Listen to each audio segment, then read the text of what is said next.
Hello, welcome to Across the Pond, the podcast where I speak to people from all around the world. Today I get to speak with Yamil. This dude is really, really cool. I really enjoyed this conversation that we had. He's a big tech guru, so he helps me a little bit with some PC problems I've been having. But then we also get to talk a little bit about his service in the military. And I will say that I personally have never spoken to someone that has served before. And so this was really cool to me, kind of I'll say a blessing, because it really helped me to see, how lucky I am to be in the position that I'm in. First, I just want to say this. Thank you, Yamil, for serving. Your service does not go unseen. It does not go unappreciated, so thank you. But this is a good episode. I really did enjoy this one. Sometimes when you talk to people and when you're done, you're like, man, that was really good. And it just puts a smile on your face. Yeah, this is one of those conversations. And I hope you can enjoy the conversation that I had with you.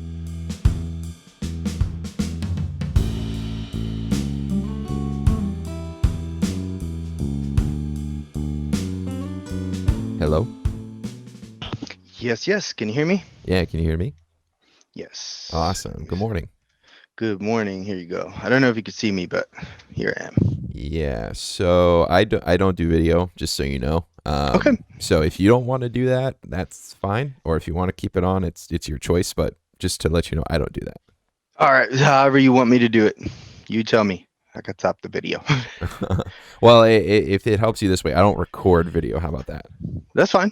That's So, fine. Yeah, mine is just audio too, so I'll turn it Yeah. off for you. But I'm Right. here. Awesome, sweet. Good Thank you. morning. Yeah, good morning. Thanks for doing this. I would say thank you for waking up. Except it's I think 10 o'clock where you're at, almost 10 o'clock. Yep, just about 10 o'clock, correct. Yeah. So it's not as bad for you as it is for me. Just kidding. I usually have to wake up. No. It's totally okay. I usually have to wake up at like 5 o'clock for work anyway. And so, I'm already in that mindset of waking up early. Like, for example, this weekend, on Saturday, I'm a big soccer fan. I love soccer so much. And so Okay. I support this English team over, of course, in England, Chelsea, and they had a game this past weekend at 4:30 in the morning my time. So you better believe I woke up at 4:30 to watch that game, and oh my gosh. That's good. It was a good game. But I say all that to say, Who were they facing? Newcastle, I think. Okay, Newcastle. Yeah, my Yeah. friend's a big Arsenal fan. Oh, I'm So, sorry. I'm sorry, yeah, but Yeah. so the only real soccer teams I'll follow is the Arsenal, and I also Manchester. Every now and then I'll catch a Manchester United game. Those are the only Oh, two real teams I'll watch as far as soccer. yeah. It's funny that you say those two teams just because those two are like so Manchester United, like they're probably one of the most well-known teams besides like Barcelona or like Real Madrid, right?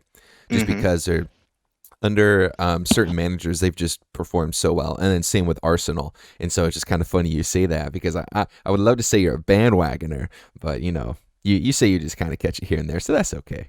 I have to give it to you. At least you're into the sport more than anything. There's so many people who are like, yeah, I just don't care. I'm more into basketball, and I'm like, well, I understand that, here in the States. And you But can for come on. sure call me a bandwagoner because I totally am. Because I've played soccer. You know what I mean? I've played soccer itself, and Mhm. I enjoy it. But I'm more of a fan of the coaching, so you Oh, understand why I would like Arsenal and Man U. I mean, yeah. I'm a fan of Messi, of course, Oh, but sure. like that's I only really know the big names because it's not something I really follow like that. No, I get But that. it does. I'll catch a game. I could definitely watch a game. Yeah, so you said you're like more into the coaching aspect? All right. So Yeah, like, I mean, yeah, well, just the concepts that they talk about in coaching and oh, some okay. of the defensive and offensive strategies, where you're going to put, your corners. Because I had this one soldier super fast, and he used to play corner just like that, and it really interested me after that how the gameplay changed because he could Mm, just push the pace, if you get the ball to him. yeah. So then are you more of like kind of, so this might be a weird jump. Are you more of like just an analytical person? No, not. I've enjoy analyzing stuff. So yes, for sure. I'm an engineer at heart. Like I Mm, like building. I like understanding why people do certain things, or hmm. it's things like that. I could get kind of off the deep end sometimes, but it's fun. That's kind of funny you say that because I'm not an engineer. Like I don't know if I could ever do that because it involves a lot of math, and math is of the devil. I can't do math, dude. Like no, no, no, no, no. You don't need that much math, man. And I'm a network engineer, but I'm just Oh, saying, as far as what you enjoy doing, like yeah. I like creating things with my hands, building Okay. stuff like that. That's definitely my passion. Gotcha, gotcha. But I agree with you when you say you like the to see the different coaching techniques and stuff. It's so cool to see how the game it's freaking soccer's been around for however many years, hundreds and hundreds of years, but yet we're still finding new ways to create set plays. We're still finding new ways to just like wow the other team. You know what I mean? Wow the crowd. It's just kind of cool how you have 11 dudes on a field and you're still coming up with ways to do things and you're still coming up with like beautiful plays and stuff. It just boggles my mind. Gotcha. Yeah. So you said network engineer and stuff, yeah? Yes, So sir. like what got you down that path? What got me down that path? There's a program called Pays in the military. Mhm. Back in 2008 when I joined, initially, they used to kind of cut a deal with you, like, hey, if you join, we will try to get you a job when you get on the outside. So Mhm. I always wanted to get a job in type of the electric field because I had gone to vocational school. Mhm. So I, in vocational school, pretty much I did a little bit of everything: woodwork, plumbing, HVAC, and then carpentry. So then out of all of those, I chose HVAC because it had a little bit of everything. Mhm. You know what I mean? I was like, oh, I've always been that mindset of jack of all trades and Yeah. master of none. Like I always want to learn.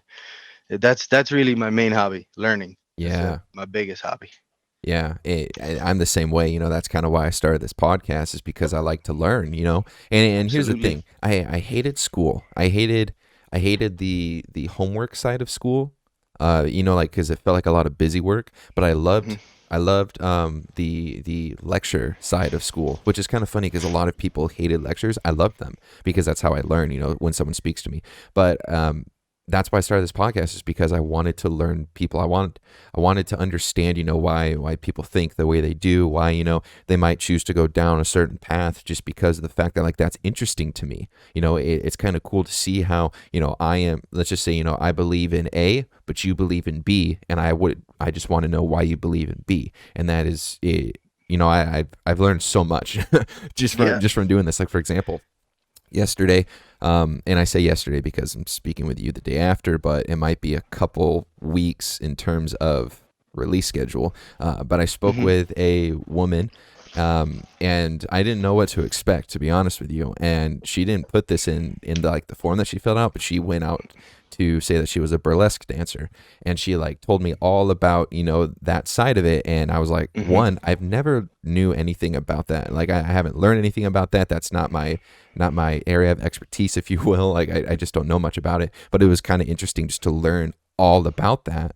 Absolutely, man. And Absolutely. what was cool is that it wasn't like a grotesque way. It wasn't something that was like nasty, like, oh yeah, like I just want to straight and do all this stuff. Like it was the professional side of it. And so it was kind of cool to see just how they run things and all of that. And so I say all that. Structure, the processes they use, Yeah, you know. yeah. And so that's why I started this because I do love learning. It's something that I feel a lot of people don't understand that they're going to learn the rest of their life. Regardless of what it is, it might be a new job, or if you get a new computer, or if you want to, make coffee a certain way. Like even the little things, like you're gonna have to learn how to do it. And so if you say you hate learning, then like what are you doing? You're literally just going to be stuck in your ways. You're not going to want to, get better or be happy or anything because you're just going to be stuck. Like Yeah, learn. I just think our quest for knowledge like really stopped. It stopped a while ago, and we have to kind of teach those ways. We Yeah. have to show people how they it used to be. You know Yeah. what I mean? Because I think about that all the time. The affinity of the original natives to the land and what they were thinking and what they wanted to relay to us. What was most important? Their stories. Hmm. The only well, auditory or written words that they have. I love that. I love that. Yeah. So if you don't mind me asking, what do you feel Mhm. like is that reason that we have lost that thirst for knowledge? Do you feel like there's one or two things that really that we can like accredit to people kind of just being complacent? Yeah, I think two things. The sense of community, I think is a big one. Um, but like I think we've lost a sense of community with the digital era. And I know we have to evolve, and I'm part of the reason, and we're all part of the reason that it needs to, right? Because we want these things, and we're at a point where we can do things at a drop of a dime, and we should be able to use that for good. I think that's what everybody wants at the end of the day, Mm-hmm. let's do this for good.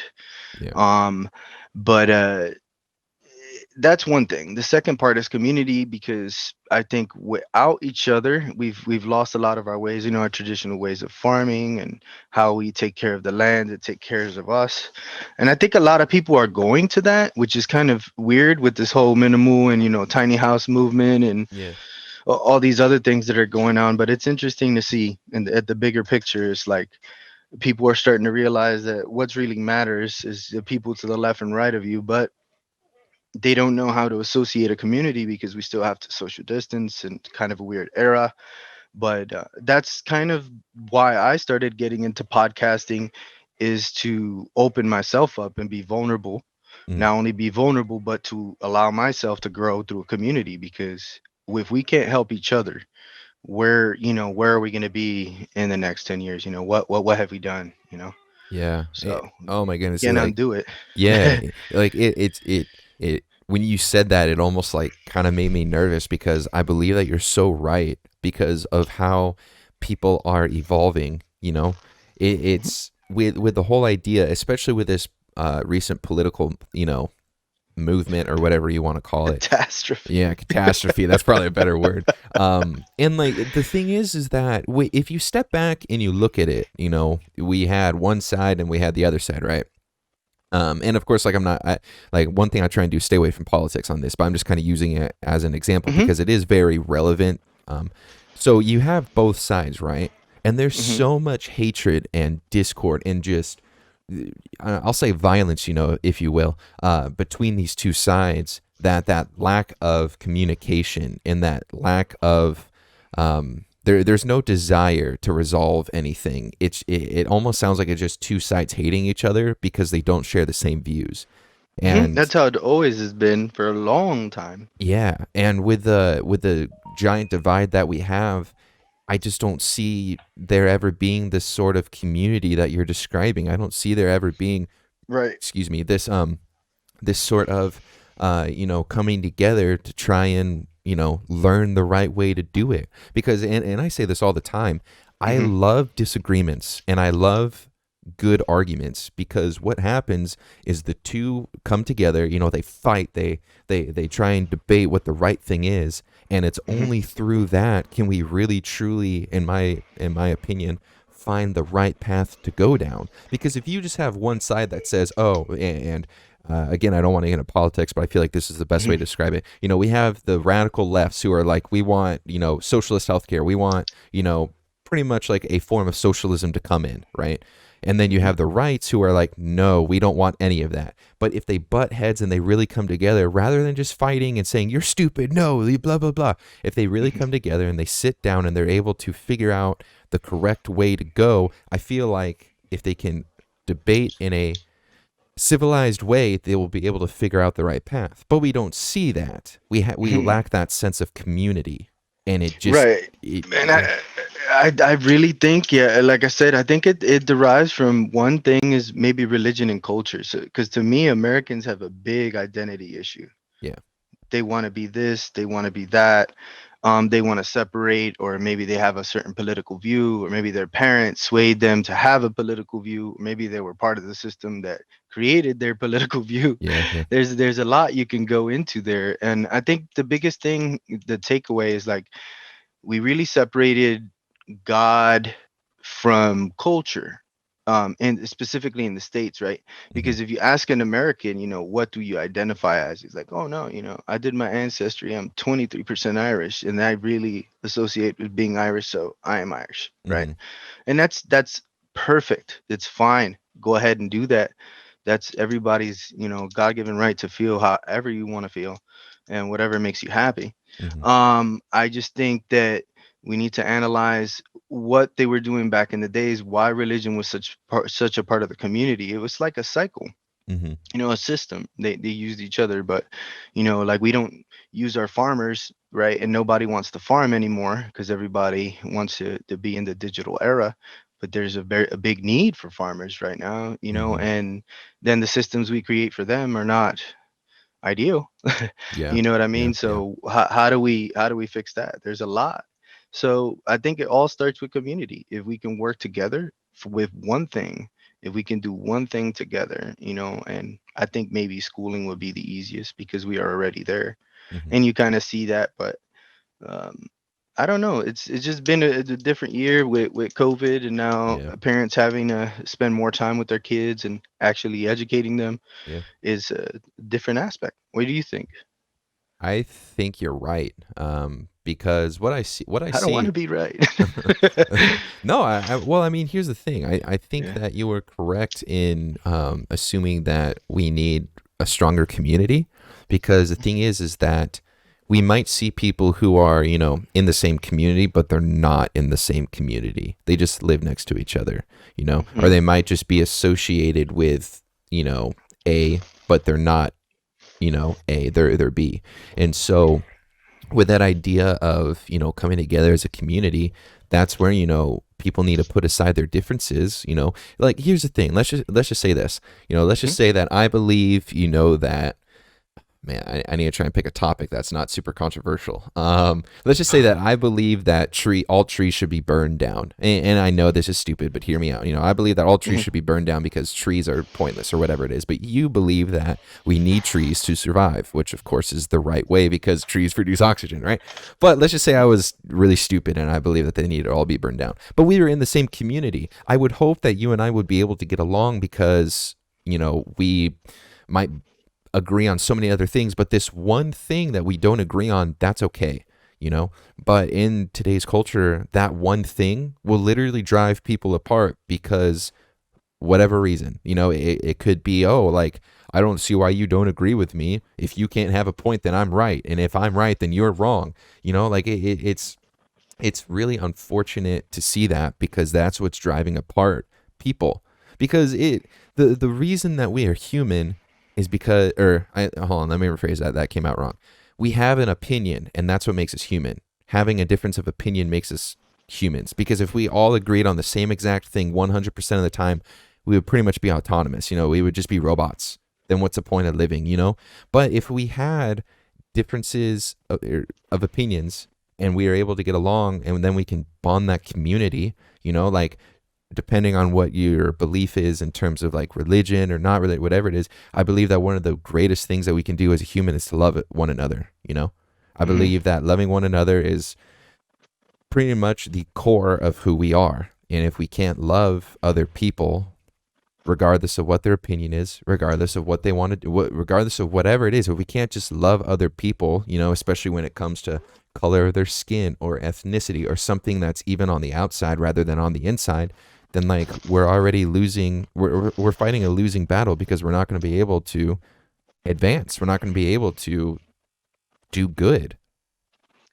I think we have to believe and hope that we can do it. And if we don't start the change within ourselves to reach out to the community and do the things that we need to do, be part of it, um, we have to give. You have to be selfless. Mm-hmm. Everybody has a role. You know what I mean? Everybody has a role in this world, and we're all little cogs in a wheel, right? Mm-hmm. And I think it's important that we try to go back to that. It's a semblance of what was, and we can do that as creators of content. You can do that as artists. You can do it as however you feel. And I just think that instead of being trying to separate ourselves as an individual, and we have to think about the greater good. We Yeah. have to.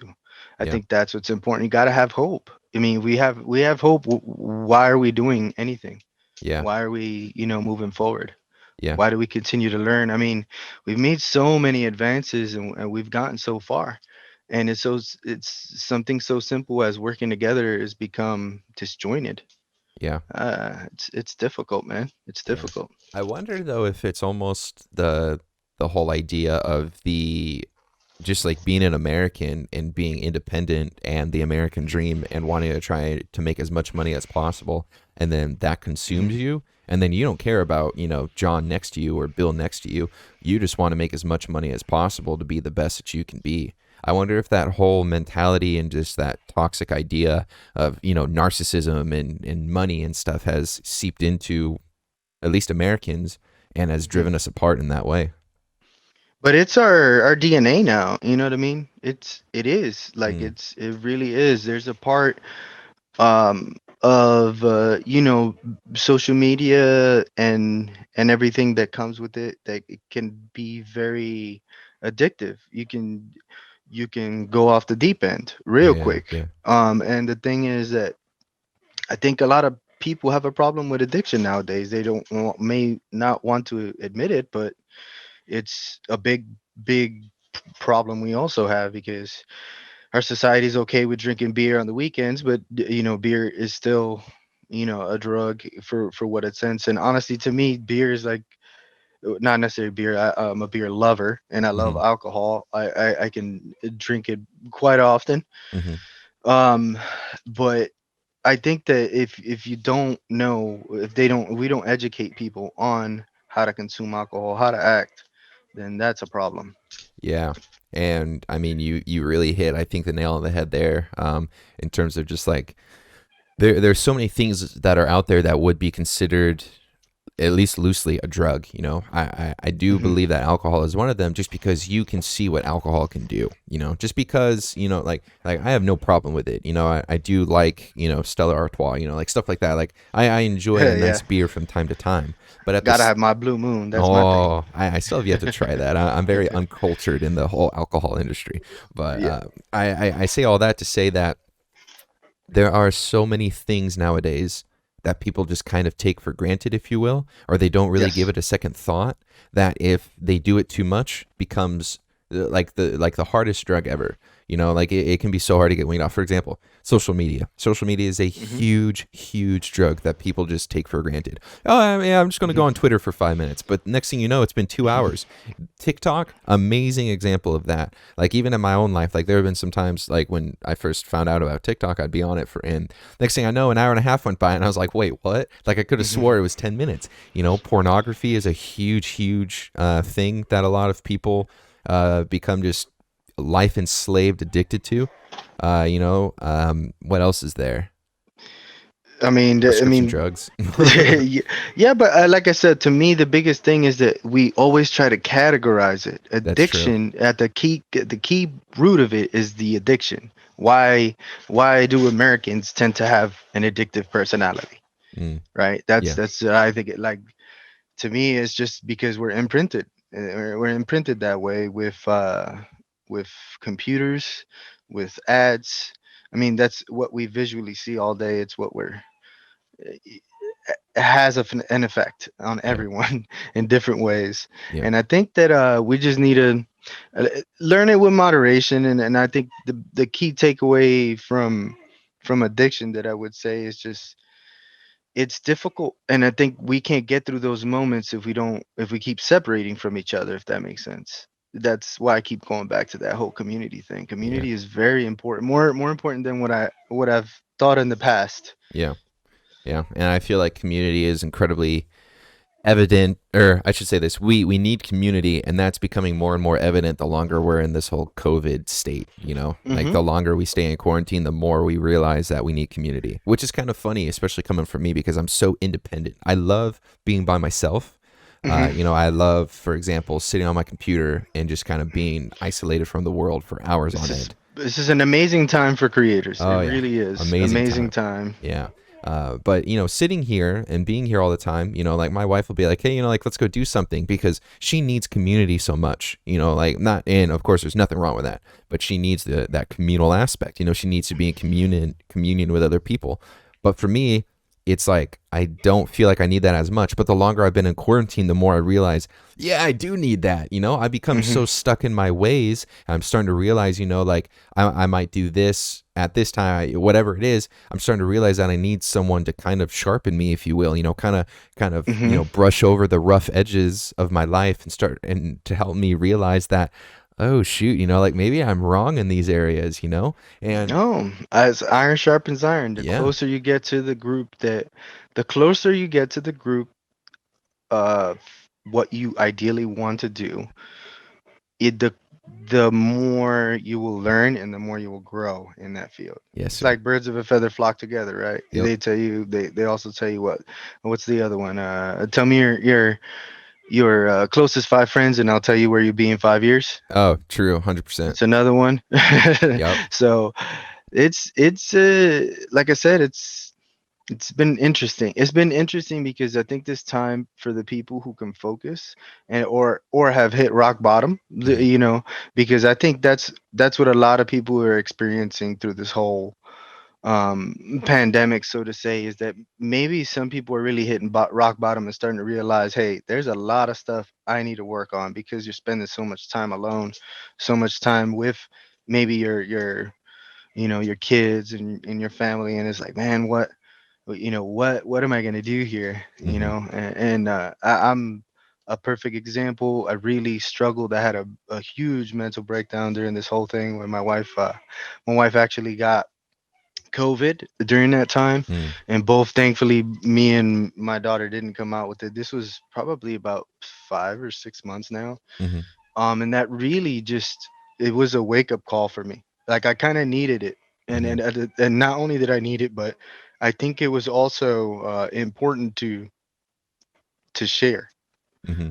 To share that information, and it was tough during that time because uh we were trying to do as best we could to stay away from everyone, and Hmm. it kind of got a little dark there because I'm a social bird.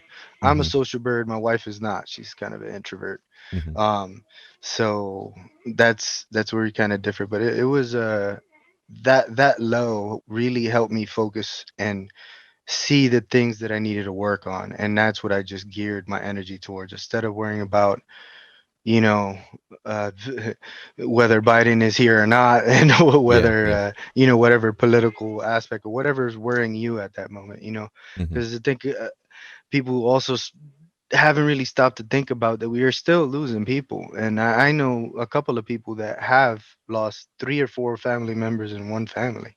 Mm. Like it's been tough for people this Yeah. year, and we gotta reach out to those who you really care about. You're starting to see people's kind of true colors, and I'm grateful for it because it's kind of an exposure.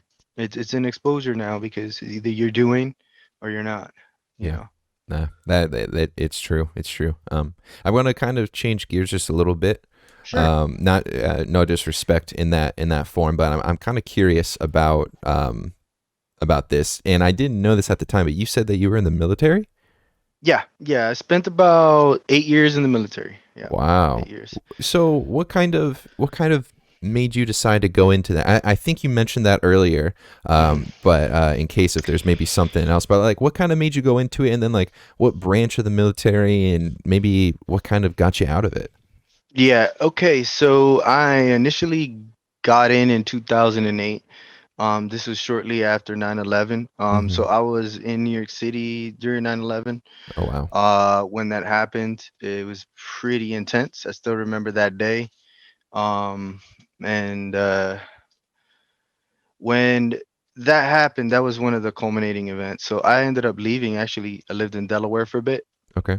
I worked as a flooring contractor, kind of lived life a little bit, experience, came back to New York City, and I gave myself a year. I was like, if I can't get out of the hole I'm in a year, I am going to join the military. And I Hmm. set my clock for January 1st, and I went on the 2nd because the recruiting station was closed, and I was already in basic training by the 8th. Wow. So it literally took me a week, and I was in.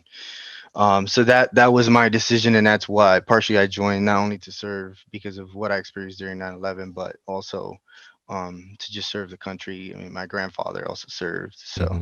It was something that we did. Spent a lot of I kind of pinged around. Was in Fort Drum for about 4 years. Yeah, roughly 4 years, and then that's upstate New York, right by Canada. Very Mm-hmm. cold up there. And then I traveled to Korea. Then I came back. Then I went to Afghanistan. Then I came back and went to Korea again.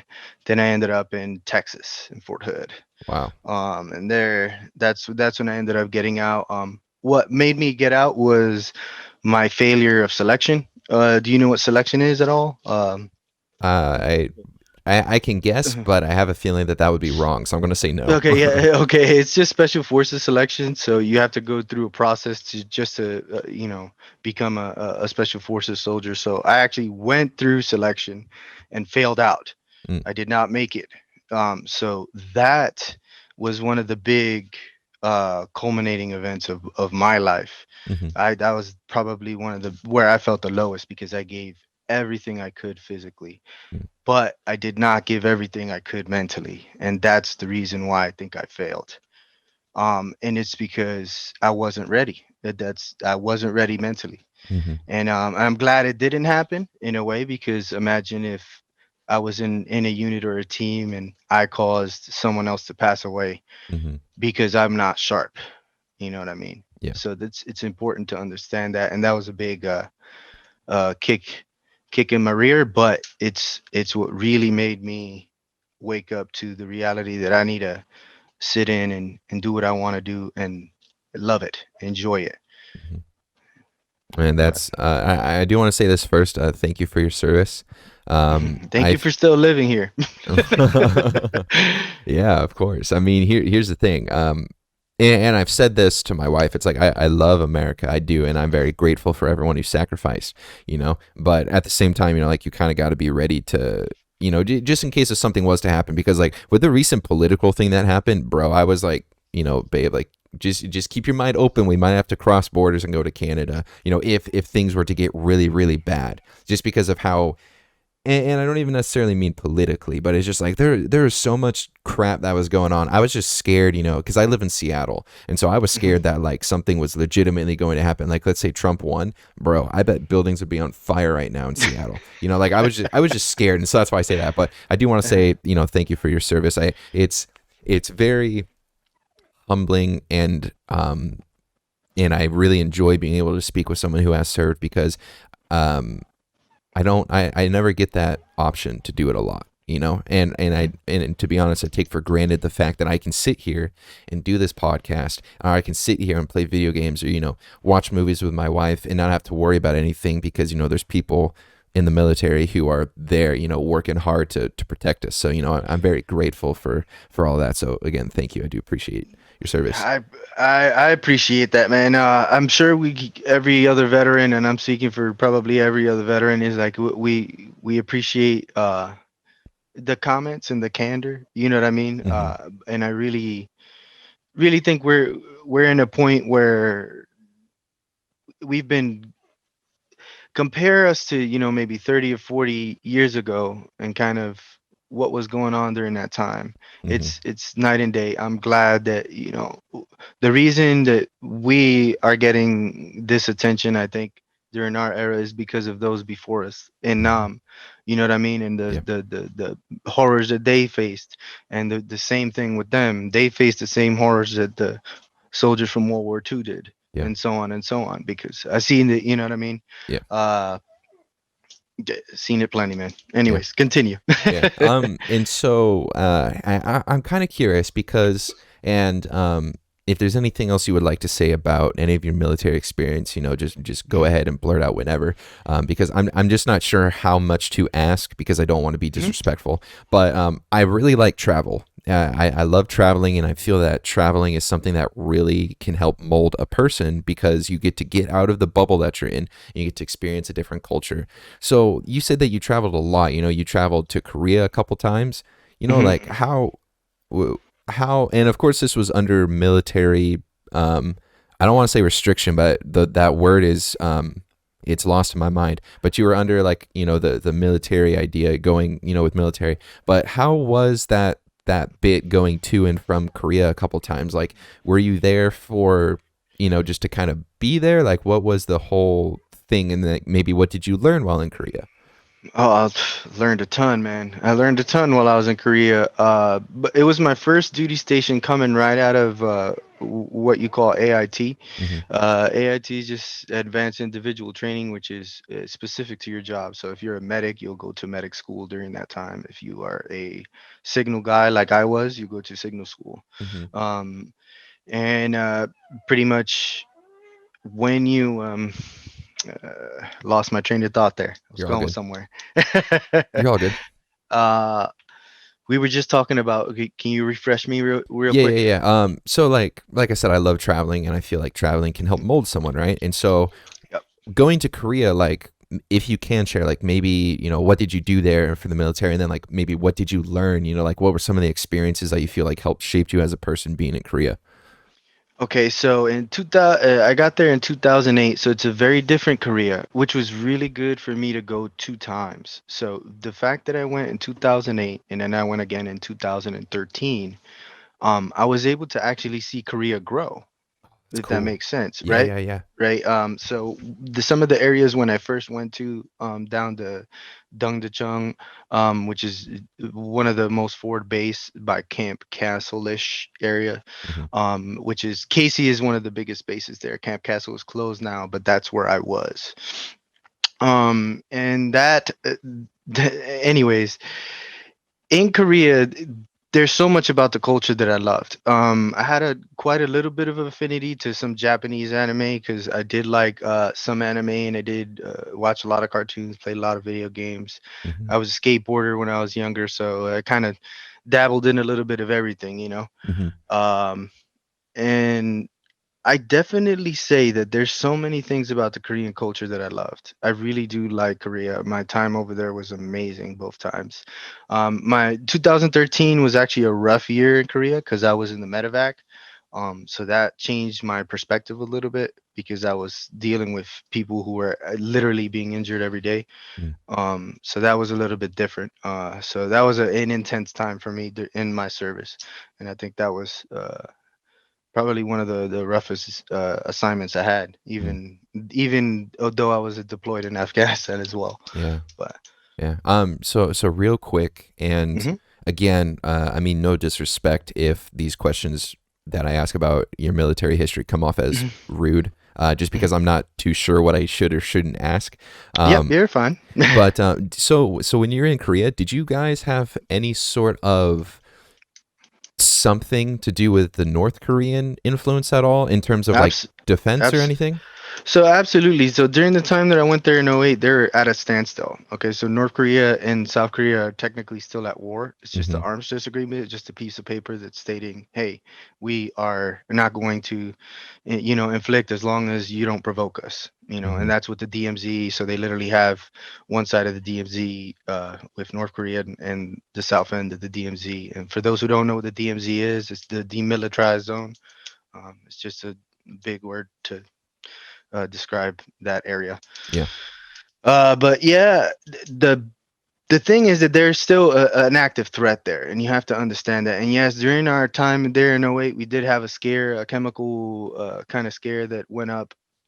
It would what we call, our force con level went up, meaning bases got kind of locked down and kind of peeled back just in case something went down. Mm-hmm. So there was some threat there. It's just not evident because it's not an active war. It's just an agreement. But the minute that all changed, that's what we're there for, and we're Mm-hmm. there to support any type of action that South Korea needs to defend itself. Okay. Yeah, I just wasn't sure if the United States military was very involved in that. I thought it was just, Korea's Mhm. trying to duke it out, if you will. No, so Korea, like many other countries, also has what we call a Katusa program, which is called a Korean augmentee to the U.S. Army. So they're pretty much national Korean uh, kids who um, have to serve in the military. Mm-hmm. So they have a choice, and depending on that exam, they take an exam. They Mm-hmm. either choose to be in the police force or what they call the ROK, the Republic of Korea Army, or a Katusa. And Katusa is the higher of the two because you get to work hand in hand with American soldiers. You'll wear our uniform. They're just like us. There's no different. Mm, They just have to spend their time in the Rock Army and then spend their time with the Americans, and then they go back, and they complete their time. Then they can get out, or continue in the Rock if that's what they want to decide to do. mm, Most of them opt out of it because a lot of them have very, very good educations. mhm. A lot of the that's another misconception. A lot of the Katusas that we get, I mean, they're coming from Yale, Stanford, and Harvard, Wow. and you're like, wow. I was like, these guys have a better education than me, Yeah. and they're being augmented in the military, and they're forced to have federal service on them. They all have to serve, Mm, whether it be as a police or as a soldier. But they all, almost every single male over there, serves, and females as well. wow. Do you feel like that's something that's good? Making their students and stuff work in the military? Or do you feel like that's something that's maybe a little too much? I think the way they use them is good because you got to understand they're actually literally defending their country. True. And I think that's where it's a little bit different, because we don't have an active threat on U.S. territories or the U.S. borders. Um, we don't have that. But if it was to happen, I really think it would be a good thing, Mm, because most kids coming nowadays are kind of lost, right? They'll come out, I don't know what I want to do, but I want to go to college, or go to college and change their major 15 times, yeah. or and not that that's a bad thing. I mean, some people are very successful doing that, but some people just need to work. Yeah. Yeah. Some people are just built to work, and I think that if you got it out of the way early, because that's another thing. Koreans also, to us, they are a year younger. So Hmm. if they say, hey, I am 20, they're actually 19 in Mm, American years, because they don't count their birth year as zero. yeah. They Yeah. count Yeah. their birth year as one. So, Mm, that's so it's, interesting. yeah. But there's so much about Korea that I love, man. And as a whole, it's a beautiful country that has so much to experience. Soyesan and Itaewon, and going down to Seoul. The Mm, club life is like no other mm, over there. It's interesting, man. It's an interesting place. If mm. you ever get a chance to go, I would highly suggest it. Get Yeah. yourself some miyaki mandu. It's delicious. Yakimandu. I'll have to keep fried, that in mind. fried dumplings. Fried dumplings, dude. Oh, okay. So uh, you said yakimandu. It reminded me of this one thing that I had. I was in Okinawa for a little bit. I Oh was working yeah. with some of the military kids there Okay. for a project for school. Um, and I went to I met some of the people that were serving over there, and super chill guys. I was like, hey, like what's something that's really cool that we can go do, that I won't be able to experience anywhere else? And they're like, oh, we should go get yakiniku, which is just like it's one of those things. I'm not sure if it's super popular over here in the States, but it's like one of those grills that are in the middle of the table, and they just bring you out like a ton of meats and Absolutely. all this stuff. Oh my Yep. gosh, it was so Yeah. good. Yeah, that's the same thing. So Korea does the same thing. They grill right in front of you. Yeah. And they also have a lot of different kimchis. So they'll have a lot of little side dishes, and you could kind of just put everything together. Hmm. Bean sprouts, red pepper paste. That's my favorite. Oh, it I was like the so good. spicy. So good. So with and of course, like I said earlier, if you don't want to talk about this, that's okay. But with Afghanistan, excuse me, Mhm. would you be able to just kind of say like maybe what you did out there, and of course whatever you're comfortable speaking on, because I understand that that can be a very touchy subject. But if you're comfortable, maybe like what can you We- tell us? I will tell you, it it's just like any other place. Um, a country that's kind of ripped apart at the seams from what we would look at it. Most Americans would go over there and prejudge it, um, because it's a third world country and because they struggle in their society.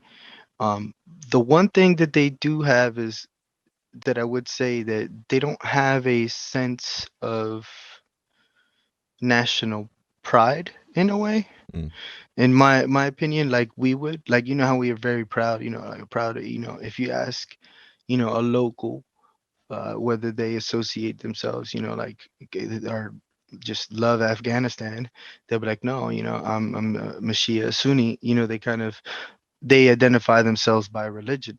Mm, and their views and aspects. So it's a different world. mm, Because like I said, most Americans don't are not exposed to that every day.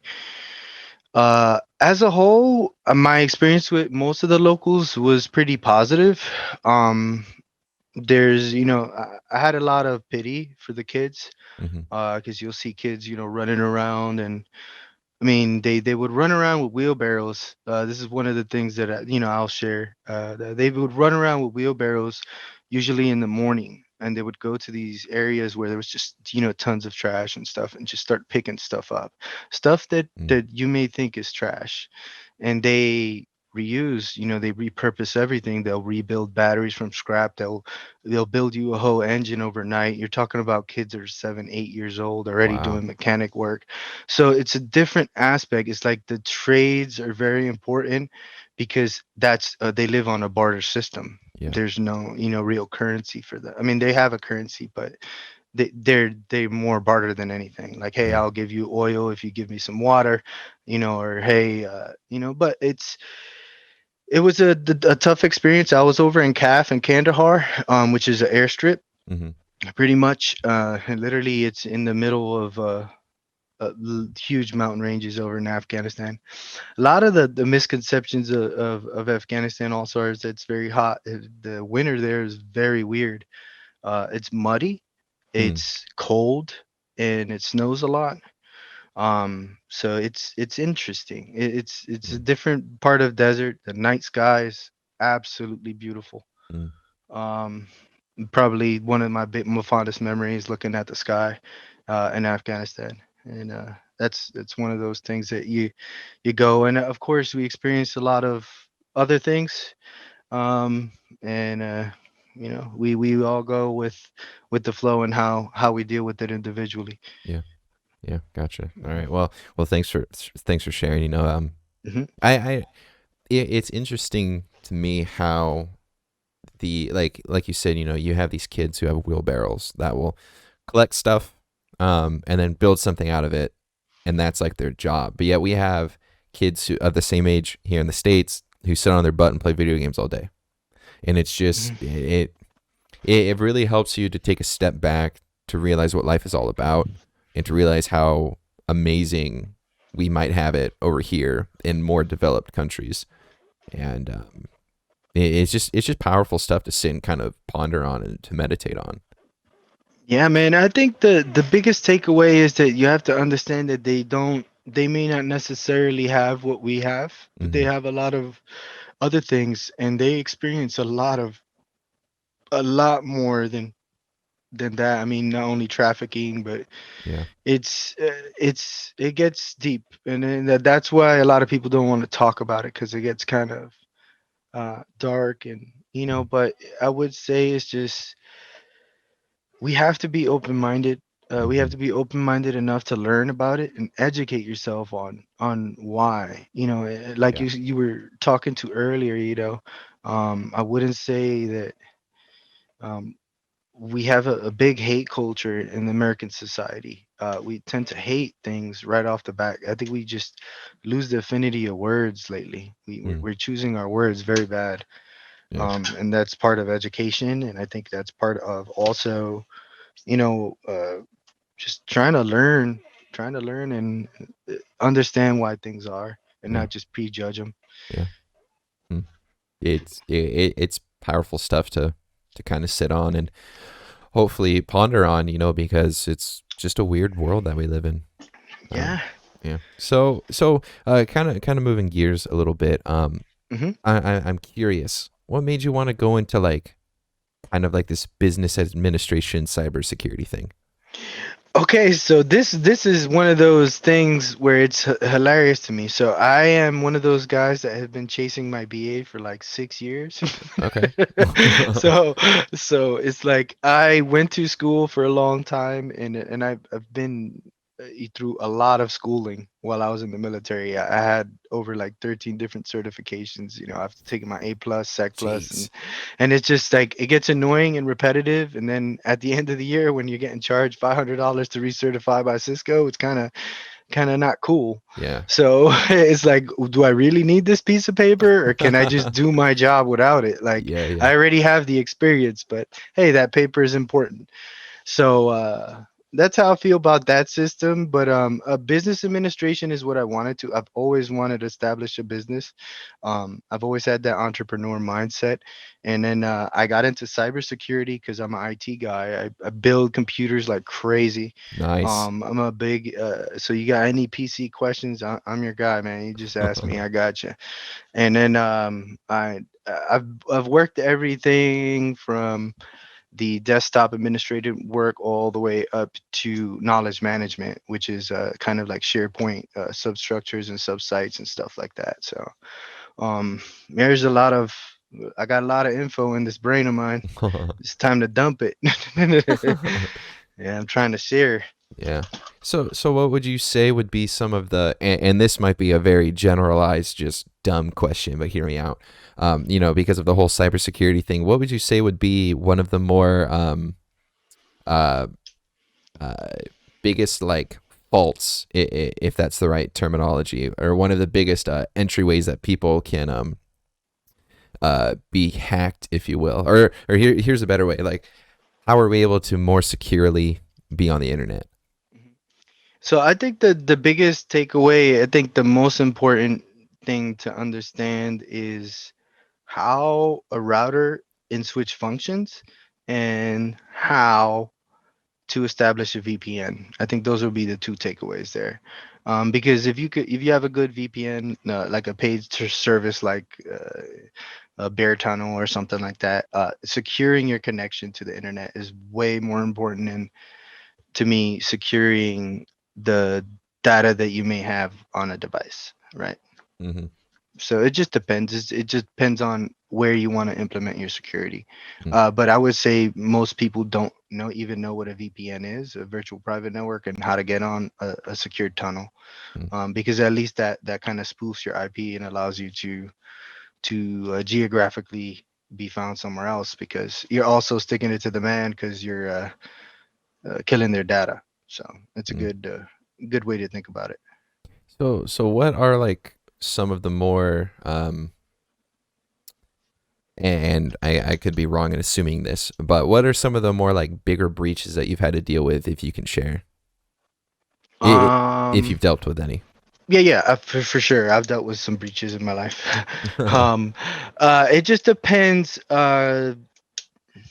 There's obviously a breach I cannot speak about. Yeah, of course. And, but I do. Let me see. So, what's the most important takeaway of a breach, or a story of a breach that I could share? I think the biggest takeaway about any breach is usually human error. 90% of the time. Mm, And it's simple as knowing what classification of equipment that you're connecting and what type of network you're connecting to. Also, not just connecting to any network, mhm, or having some type of common knowledge of, I'm going to put my device away, but I'm also going to turn off its features, because you can easily turn off Wi-Fi, turn off your Bluetooth capability, remove a battery. mhm, There's things you can do. So. okay. And then this might be a little more out of your realm. And again, I'm sorry, I just don't know Mhm. your full expertise on it. But how important is it, or maybe not important, but how often do we see, like companies like stealing data and stuff without us even knowing? Well, it's not necessarily stealing data. We've really pretty much given it away at Okay. this point. Okay, at this point, Oops. we're just giving it away. Yeah, yeah, Okay, yeah. so let's be clear there. Is they're not doing anything that illegal that you ain't already posting on TikTok. Uh-huh. So, but it's really understanding why data is important. Understanding big data. If you look at where the trends in tech are going, it's insane. Think about it back a couple of years, when we first started probably playing video games on small Game Boys, and where we've gotten now with computers, with multi-threading and its capabilities, and the actual network that we have as well. Mhm. Because I work on cell tower backhaul, Okay. so I am the guy that gets yelled at if any specific vendor, whether it be Verizon, T-Mobile, those are my customers. Hmm.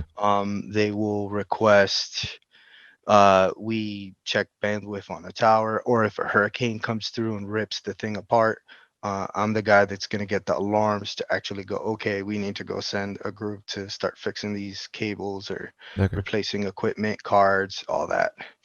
gotcha. So it sounds like a fun job. I would, I It's tough. It could get tough. yeah, I Get would hate to tough. be the guy that would get yelled at because something isn't going down. Yeah, it's tough, man. That's the bad part of it, is because they kind of take the human factor out of it. Mm. It's like, I lost 1% of my bandwidth. I need everything now. Yeah, yeah. But it's their right. You know what I mean? It's how we built our corporations, and it Hmm. is the process that we established. So we gotta abide by it, and we'll continue to do good work. Yeah, So I'm not worried about it. yeah. And then this is just a question that I'm curious about. If you had to build a brand new computer right here, right now, and you had hmm an unlimited amount of money, what would the components be? It would have to be. I'm gonna go with the Risen build. Oh, I'm good, gonna good, go with good. the 6800. Okay, yeah, Gonna go yeah. with the 6800 XT. Just got released, I believe. Hmm.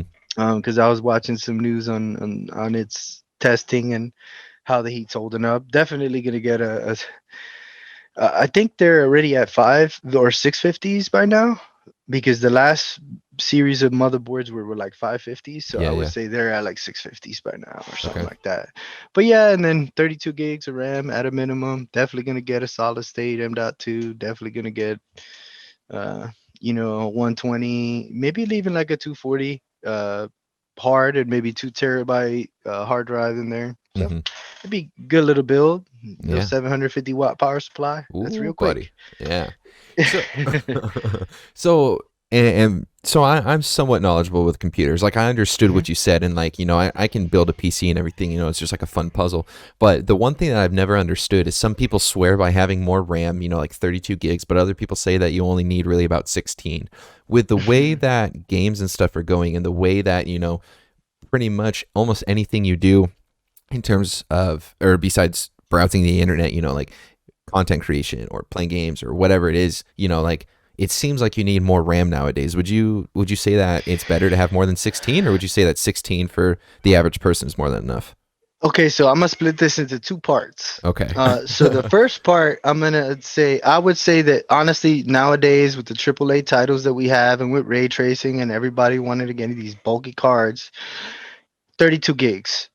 Okay, Mm, 16 used to be a thing, but 32 is becoming now the new facto standard. okay. But the two things that people need to understand when they're using a computer or buying a computer is understanding the CPU that they have is way more important than understanding how much RAM you have. Mm, They associate RAM with speed.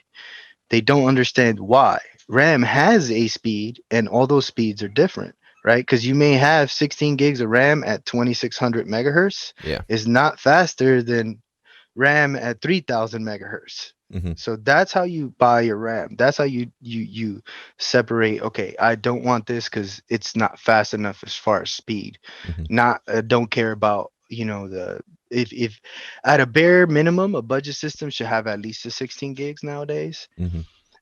And then as far as the CPU is concerned, understanding the difference between the Intel and the AMD platform. Okay, that's key.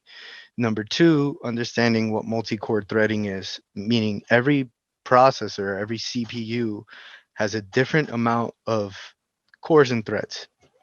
And Hmm. the more cores and threads, the more processing power it has. So that means it's better at multitasking. It's going to be better at streaming. It's going to be better at audio editing or video editing because it has more accessible, if that makes sense. Mm, So if you have a 4-core, 8-thread CPU, is not going to be better than an 8-core, 16-thread CPU.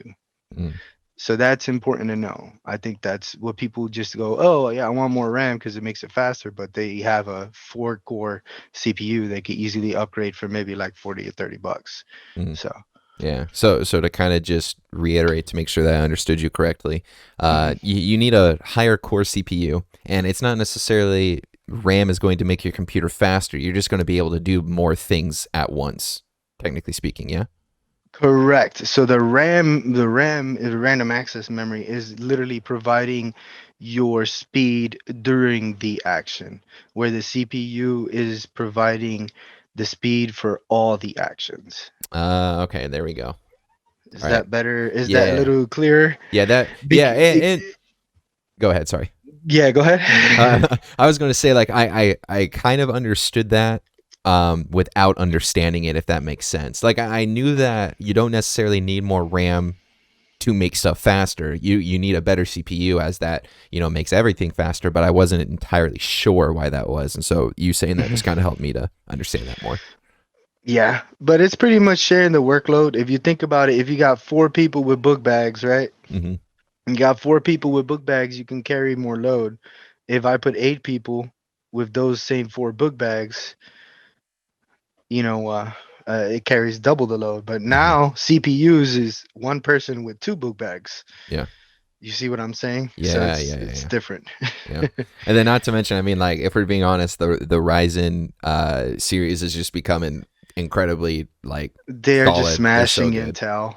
Yeah, they Intel is are. in a bad place. I hope Yeah. they can recover, but I don't see the light at the end of the tunnel for them, Yeah, unfortunately. yeah. And so, like, I'll tell you my build and just tell me how you think about it. Mhm. I built this back in February of last year, so it's Okay. coming on 2 years, and it's still freaking kicking it, dude. The only thing I want is a better graphics card, because my Okay. graphics card just doesn't do very well. But I have a Ryzen 7 2700X. I got, what is it? I can't remember the motherboard, but I think it's like is it a 540? Uh, The 550s or the 540, one of those. yeah, I know which ones. I think it's 540. I could be wrong on that. But then Okay. I have a 2060 in there. I got 16 gigs of RAM, and then I freaking need it. I have a one of those Samsung. See, like, when it comes to technicalities, I'm not very smart with that. But I have Hmm. some SSD that was on sale from Samsung that, like, everyone used before the whole new NVMe The stuff came out. Samsung Evo. The Yeah, the Samsung Evo. Evo. Yeah, I I'm have one of tracking. those coming because the Newegg had a sale, and I was like, I do need a new Yep. hard drive. I have two hard drives that I've had for freaking goodness. They're 1 terabyte each, and I've had them for 5+ years now, and they're still killing it. They're kind of just like my slaves, if you will. Like, they just take everything. Like, it They doesn't matter carry what the it is. workload. They just take all the crap. And then I got some sort of really crappy SSD, but it works, and I had good reviews that runs my Windows and stuff. And then I have another SSD that runs all my games and whatnot. That's perfect, man. Yeah, You it got you works. got way more than I do. I have two SSDs. I have an M.2 on there, a 1 terabyte, and then Ooh. a 240, and that's it. I wish So I had it's, M.2. That'd be so nice. But yeah. dang, I mean, like, the only thing I wish I could get would be a 3070, so then I can really future proof it. But I'm not sure if my CPU would bottleneck it. I'm not smart when it comes Honestly, to that. But so right now you're at a perfect point. I actually wouldn't do an upgrade on your case. The really, only upgrade that I would do is a full system, right? Because you're only gonna get anywhere from 15 to maybe 20% by upgrading that card mm, from a 2060 I mean, you'll get more space, like more RAM, but you're not gonna get any, much more performance. mm. That's interesting because Mhm. I'm just curious if, like, the card is just, maybe it just sucks or something like that. Because there's some games that perform so freaking well, and then others that just chug. So I'm not sure really what's going on. I guess I'd have to sit and, like, diagnose it a little bit more. So But do you use any type of like twitching? Do you do any type of anything like that? yeah, so here's the thing. I do stream from time to time. Hmm. It's more of a thing that I kind of try to. I used to be super into it, and the card ran super well and everything. And now that I've been Hmm. kind of doing it on the side just a little bit more, because this podcast takes precedence right now because of how much emphasis I'm trying to put onto that. And then my work schedule and everything, I don't stream as much. But when I do, I really see a huge drop in performance. And I try to encode through the, I think it's the CPU, because if I try and encode through the 2060s, when the 20 series came out, they have a Hmm. specific chip that's supposed to be used for encoding. But whenever I use that, I feel like it just doesn't do it. Like, it can't do what it's supposed to do for some It reason. it's probably the motherboard that's has some type of lockdown or needs an update. Mm. Because I know what you're talking about. I know specifically that chipset that you're saying is just it only happens with the Nvidia. Nvidia has that controller and the AMD cards don't. So I Oh. give you an example. The 3080 the 3800 XT, that's one of those that didn't have it, and the NVIDIA 2600s do. So when they came out with that in the AAA titles, the NVIDIA chipset had to jump over the AMD at that moment. But Oh. now AMD corrected that and addressed Oh. it in the new card. That's why it's so much better. But another thing you could do is stream the same game, but use a borderless window instead of full screening it. If you use a borderless window when you're playing the game, it uses the graphics card over the CPU. Oh. I'll have to try A that little because trick. It's a little trick. So just whatever game hmm, you're struggling on, you're gonna play it the same, but instead of full screening your stream, just leave it on borderless and watch the difference. You tell me what you saw. and then you want me to try it with that specific chip in the card is what you're saying. No, no. So you should always be trying to run your encoding off the GPU. Okay. You want to take anything away from the CPU as you can. So, but by using the borderless window, you're not using your CPU. What you're doing is you're bypassing it and using your GPU to provide that speed. Okay. It's a quick little trick. So Yeah. try that out. See if it helps. I'll try it out because here's the thing. I've tried so many different things and I feel like none of them just work well. So that's why I thought that maybe it was my card because my card just isn't able to keep up with the demand. No, But it's the card. I think it's probably your MOBO my that's mobile, probably yeah. restricting it. And then is there any fix to that or do I just literally have to get like a new Mobo?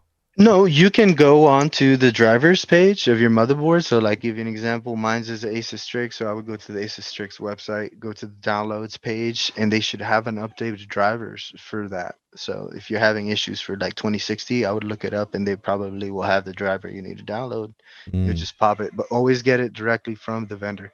Don't get it gotcha. from anywhere else. Gotcha. Oh, I'll have to look into that. Oh, I gotta open up a tab right now. I Because got you, man. yeah, dude, thank you. I mean, like I never like I said, I'm somewhat knowledgeable, but when it comes to like the technical stuff and all the numbers and crap, I'm like, what? But Yeah, that's what I've been grinding on, man. I've been grinding on that because I built a little over 40 PCs this year. It was a blessing in disguise. Good little side hustle I started, and it's really good, man. It's yeah, fun. I'll have to if you don't mind me asking, and then I'll and Hmm. then so I'll ask you this, and then I'll ask you one more question. We'll kind of wrap things up. Do Sure. you go to like a specific site or something to learn it, or do you literally just like sit down and look at all the different things and start to understand the terminologies? So the best thing I could say, the best way for you to improve in understanding hardware is by using hardware, unfortunately. Okay. So because I build, the more I challenge myself all the time. Sometimes I'll get builds of that I'll have no experience touching or no, and I force myself run through the process. Mm-hmm. And it's just because everything is the same. It's just some cases are a little bit more difficult than the others. Now with the unicorn vomit era, Mm-hmm. we could we have a lot of struggling with the RGB hubs and making sure that your connections are good, or your motherboard has enough RGB headers, because some of them only have one, Mm-hmm. some of them have two. Knowing if your motherboard supports it, that's another thing. Mm-hmm. Because I've seen many of people fry out. I've been guilty of it too. I've burnt out plenty of RGB fans and a couple of power supplies. So but that's, I mean, it's the learning curve, but Yeah. that's what I love. And I think the best thing you could do is learn the hardware, understand how it Mm, functions. If you don't ask the question, just look at it and just tackle it. Go, okay, mm, this is my problem, what do I need to find out? gotcha. Okay. Yeah, I'll have to start doing that then. Hmm. Man, thank you for telling me all about this stuff. I wasn't Yeah, expecting to man. go down this, but that's really cool. I feel like I learned even in our short 5 little minutes about this. I feel like I learned a lot. Yeah, man, that's what I try to bring value, man. However, I can bring value to someone, if they can learn one piece of advice, because I know a lot, man. And Mm, that's why I'm just trying to be an open book, kind of nice. let people in. Yeah. Speaking of advice, this is the Yeah. last question I love to ask people. So I asked this from every single person that comes on this show. And this can be about literally anything. It doesn't have to be about something that we talked about. It could be about whatever it is, but what would be one piece of advice or like a saying or something like that you've like held on to or you feel like is very valuable that people need to hear? I think there's a lot that people need to hear. I would first say I'm sorry. Let people hear it. Um, and I think that the second part I would say is just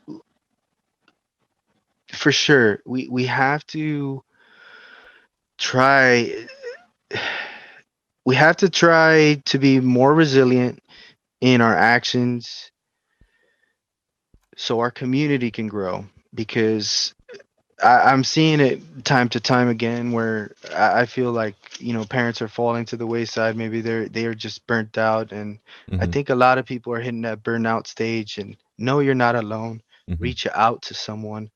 You're not alone in this, and I think people need to really hear that and understand that we're gonna get through it, and Yeah. we got to be positive. If we keep thinking on the negative or dwelling on all the poop, we ain't moving nowhere. And I really appreciate your time Yeah. on this podcast and just communicating with me, and Yeah. however else I can help you guys, man. Yeah. Just let us know. Yeah, for sure. Real quick, do you want to shout out anything that you're doing? Right now, yeah, the only thing I will shout out is just my podcast, Sardino's True Talk. You could reach me over on Facebook. I'm on Twitch under the Dino. I have a YouTube page under my full name, my government name, it's Yamil Sadino, Yamil, and Charlie Echo Delta Echo November Oscar. Just go reach out to me any way you like. Spotify support. We don't ask for any donations. I do a lot of work trying to help during hurricane relief and any of those, because it's near and dear to me, and I actually have to work on the towers in that area. So, like for example, Louisiana just recently. So we definitely have to pull together and know that we're all here to help. Mm-hmm. And however we can help, just reach out to me, man. If Yeah. you need a piece of advice, you just need to talk, you need to yell at somebody, I'm that person for you. Awesome. I'll be sure to reach out if I have anything. Go ahead Yep. when we're done and send me an email with the links and stuff they want me to post in the notes. So then when this goes live, it's all there Hmm. so people can see that. Absolutely. Well, no Awesome. problem, man. And I appreciate your time, Danny. Yeah, dude, I appreciate you too. Thank you for opening up so much about, the military and everything. I love talking about that stuff because I feel like it's very valuable for people to hear. And then Yep. also thank you for doing some computer diagnosis with me. That was really cool. Hey, man, that's what I'm for, man. I'm for. So yeah, and I'm just very grateful. I want you to understand how grateful I am for this opportunity, because I'm in for a ride. And I'm getting ready to do an episode with Dr. King, Dr. John A. King, and it's a blessing in disguise. It's like That's I, awesome. I was meant to do this. I was meant to be on your podcast for a Yeah. reason, and I was meant to meet you, and Yeah. I'm very grateful for the opportunity, man. Yeah, Absolutely. I'm very thankful that you were able to come on here. And I'll say this: if you need a guest or you want me to guest for whatever reason, shoot me an email and we'll figure something out. I'd be more than happy to offer my service since you were so grateful to come on mine. So Absolutely, man. awesome, Like I said, we will definitely do that. You just let me know what topics you like to talk about, and awesome. we'll build around that, man. Sounds good. Sweet. Well, thank you so much again for doing this. I really do appreciate you giving me, an hour and 15 minutes of your time. I hope you have a great week, man. Keep being so positive. We need more positivity in this world. Absolutely, man. I know. Awesome. Well, sweet. Thanks. Like I said, have a great week and send me an email with everything and then we'll go from there. Yes, sir. All right, man. All Have right. a good one. A Yeah, you pleasure. too.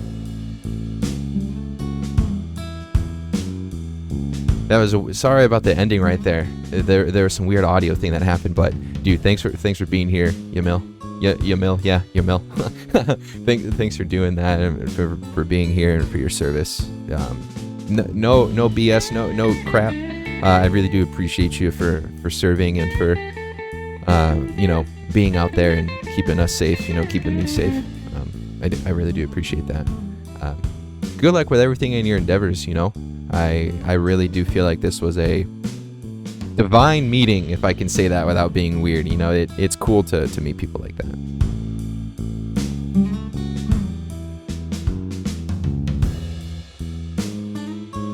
Thank you so much for listening to this episode of Across the Pond. If you enjoyed this episode a lot, please check out some of my other episodes. I've had some great conversations with a ton of people on a variety of subjects. If you know of a friend or a family member, or even maybe that one person that's not really part of your family, but they are, like that uncle, and you think that they would like an episode, please share it with them. I want to thank Mark for the logo, and I want to thank the Black Couch label and Ollie H for the music. And I want to thank you, the listener, for giving this about an hour and a half of your time. I really do appreciate it. I want to ask one more thing of you. If you can, on whatever platform you're listening on, please leave a rating. I have episodes that come out every Sunday and every other Thursday. Tune in next time for another awesome episode of Across the Pond.